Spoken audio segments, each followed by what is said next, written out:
Hey guys, I guess I've been doing reviews lately. Not that that's really my thing, or do I want it to be my thing? Um, but this one I found kind of interesting because I don't know if it's popular or not. I know it was on Netflix for like 3 seasons, and I started to learn Norwegian on Duolingo, so I was trying to find stuff that I could do some passive learning through uh, um, some sort of media. But I guess in that process, I think I stumbled across Ragnarok, which is this kind of Norwegian teen drama superhero-esque movie or show, series. And now, let's say from this point on, there's spoiler alerts. So if you don't want to know anything about you want to find out about it yourself, just stop here. But you've been warned that I'll be talking about spoilers. And one thing that kind of I noticed about the show is that the writing, it seems like there was like a writer that didn't know what the other writer was doing. Other than this, it was a really good show. I'm gonna have to watch it again in Norwegian. I watched it with my dad, and he was very annoyed with me watching it in Norwegian. So I'm gonna have to watch it again, watch it in Norwegian, try to soak up the natural language. And it's one thing to recite and write it out. And it's another to hear it and listen to the rhythms, etc., etc. So if you're out there learning a language, that's my advice to you. Don't just come at it at one angle. Anyway, jeg snakker norsk. Jeg learner norsk. I'm doing 175 words so far on Duolingo. And I made it to the diamond, so I'm doing all right on there. Anyway, I won the diamond thing too, so yeah, I'm just bragging about my. No, anyway, so the main character, I kind of relate to. He was kind of a high school outcast with dyslexia. That was basically my profile when I was younger. But anyway, like I was saying before, there's one writer that doesn't know what the other writer's doing. For example, there's a scene where him and his brother go to these wealthy people's homes and end up drinking mead and getting drunk. And the mom, she's a really cute character, but she gets really mad. Oh, Magna, you shouldn't be drinking. And she gets mad about it. And then like a couple of shows later, there's this big rager at their house and they're all drinking and it's no big deal. And so yeah, there's that. And the endings seem to have like two endings. It seemed to have one ending like where they just conceded that these giants that, Thor and these other human gods incarnate were just so outnumbered them and their forces that they said, you should just quit now and we'll move on with our lives. And they went home and had a dance party. And that was that, right? So, and it seemed like the end, right? And then the next episode, he's graduating. the mom reads a letter about, by the way, earlier in the show, they kind of, did this misdirection where, oh, maybe he's crazy, maybe he's schizophrenic. But there were just too many things that happened outside of his references, his scope of references.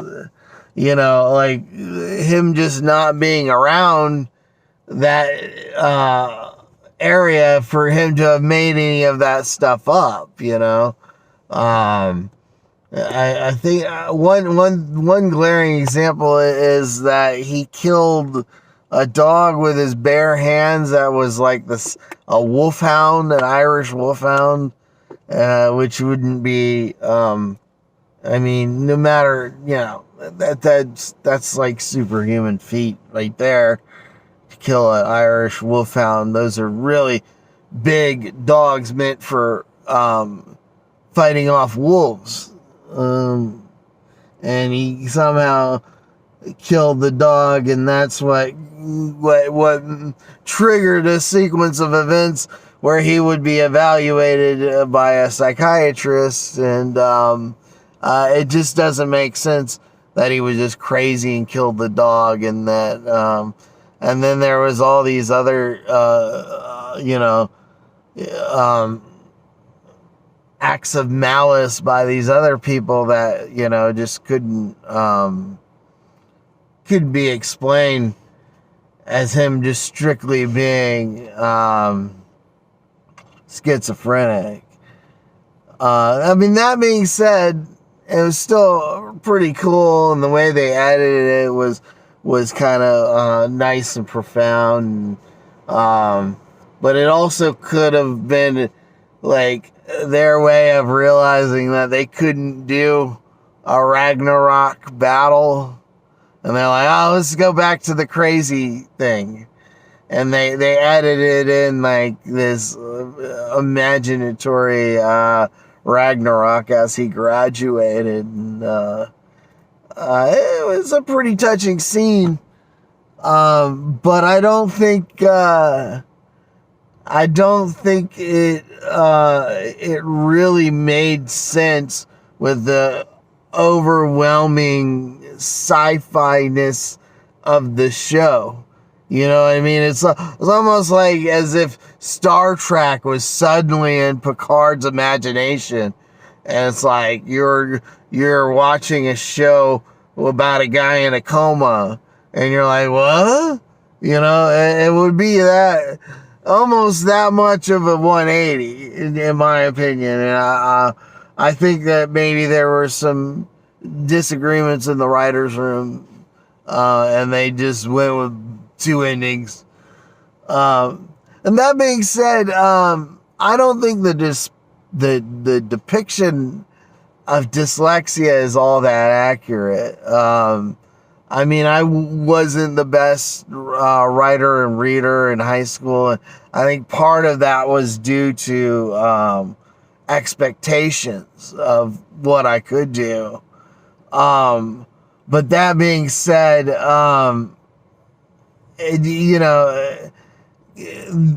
being dyslexic doesn't mean you can't read. I mean, maybe there's a level of severity that hits that, but I mean, it's like saying somebody with asthma can't move. You know, it's a hindrance, if anything. And Henry Winkler, the Fonz, he has dyslexia, and he actually developed a system of writing that's more comfortable for dyslexics to read. Like, I know for myself, there's a thing called brain plasticity, and the more I practiced it, the better I got at it, the less I had problems with my dyslexia. And I know for me it was like going from line to line. If they're really close together, there was if I wasn't careful, my eye might jump a line. And I know in writing, I would write out a sentence and swear in my head that the word was written down, and I just skipped words. That to me, that's what dyslexia to me and my knowledge is like, my personal experience. I think it's ignorant to say that people with dyslexia just can't read, and the depiction of him in the show where he couldn't read was a bit much, in my opinion. And that being said, like right now, I can read a little bit of Norwegian, and I can read and write pretty well now. I'm not saying that I'm the best writer in the world, or that I've got the rules of English down pat. But that's not me, obviously. But that being said, it was cool to have a character that was dyslexic, because you never really see that that often in shows. Despite I think that they might have dropped the ball on what it meant, or what it actually means to be dyslexic. And the show was pretty cool. I wish they didn't try. They didn't flip over to the schizophrenic ending, and I guess one ending was what made the people who liked the idea that he was living in